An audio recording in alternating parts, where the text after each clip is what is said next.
बेहतरीन चेयरमैन तहरीक इंसाफ इस वक्त हकीकी दादी मार्च जो उनका हकीकी दादी मार्च है इस्लामाबाद की जानब रवां दवां है।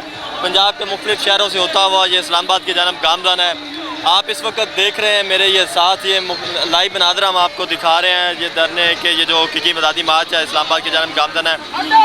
ये देख रहे हैं ये कंबल पड़े हुए हैं, ये चटाइयाँ पड़ी हुई हैं जो इस्लामाबाद की जानब जा रहे हैं। मैं ये जो है तकिए पड़े हुए हैं, ये जो हकीकी दादी मार्च है जो इस्लामाबाद की जानब गामज़न है। ये आप देख रहे हैं किस तरह कारकुनान ने तैयारियाँ की हुई हैं। कारकुनान तैयारियों के साथ इस्लामाबाद की जानब गामज़न है।